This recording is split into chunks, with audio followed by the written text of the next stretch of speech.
Clover fresh milk is way better. Made with love by Clover. We're back in the kitchen. We've made main course and all that's left is dessert. Now, a sago pudding is exactly what you need to brighten up your Monday. It's warm, comforting, and it's a pudding made with the superior quality of Clover fresh milk and will certainly impress your family and friends as well. So if you would like this recipe sent to you, then SMS the keyword Clover to 33650 and it'll get sent directly to you at a cost of R1.50. It's time for us to be able to make sago, and I've been dying to know what sago was because it looks so cool. It is these little bollikies that are around you. I thought it was manufactured. It's found in palm trees in Southeast Asia. Did you know? Like at the base I didn't know. All I knew was that if like I touch and I feel the texture, it feels like quinoa. You know when quinoa is raw, it kind of feels but like it's so hard to chew on. I try to stick one in my mouth just and try and chew on it. It's so hard. It's like a raw pasta. So let's get making sago. It tastes good. We're going to be using our Clover fresh cream. Fresh milk? Yeah, sorry, fresh milk. You just use a cup Bring of that. The temperature down there. Nice. Yeah, and then you let it simmer just for a minute, and then that's when you're going to start adding your sugar. So I've got custard sugar here and brown sugar just to give it that nice color at the end when it's baking. I see. Yeah. So that's kind of caramelizing the milk almost and gives it that nice brown color. That's correct. Nice. And then with that, I'll add my vanilla essence in there. So are these the staples for any sago pudding? Because it's a classic in everyone's homes. It is a classic. And I'm scared the grannies are going to get hold of me and say to me, like, you're not making the traditional way of making sago. This is the traditional. This is the traditional way, and everyone is making it the same. I think this is the best recipe for it. So this is just my cinnamon powder in there, so you let that simmer for another 2 minutes. Nice. And then that's when you add your butter, and then you add your sago, and then you let it cook for like a good 10 minutes. We're making super fancy sago, and it's super fancy sago because obviously you're using the superior quality of Clover in there. So you can tell your friends if you're making this sago that you're making them a pretty fancy version of it. Deal? Deal. Look at that. It looks like pearls. It is.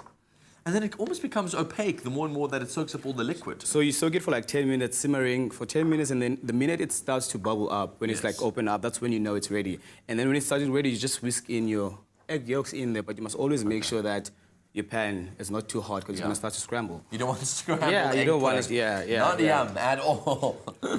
Just no one can say go hold out the lid the for door. me there quickly.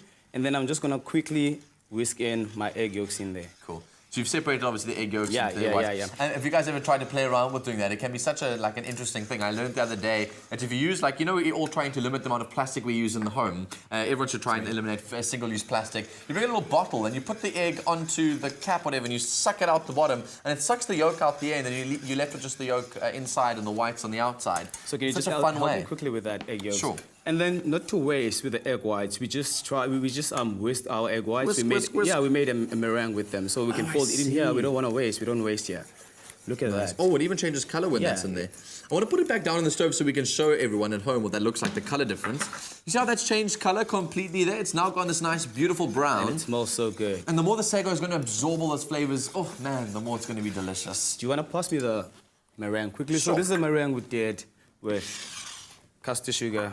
Okay. I'll just put this here quickly, and then you just whisk. And then I'm going to fold this in slowly and then off in the oven. So you bake this in the oven for 15 to 20 minutes. And it comes out looking something like, voila. Yeah. Amazing. If you guys got a perfect oven-safe dish, use the ones that we've got on the show here today. Whatever you got at home, be able to make it in the oven. It looks delicious, and oh my word, that smell of that cinnamon and all of those flavors together in one amazing dish is incredible. So I hope that you guys are going to make this one at home. It's so indulgent and the perfect ending to a meal. Remember to SMS the keyword Clover to 33650 to get this recipe on your mobile device. And if you've missed all the details, here's a quick recap.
Made with love by Clover.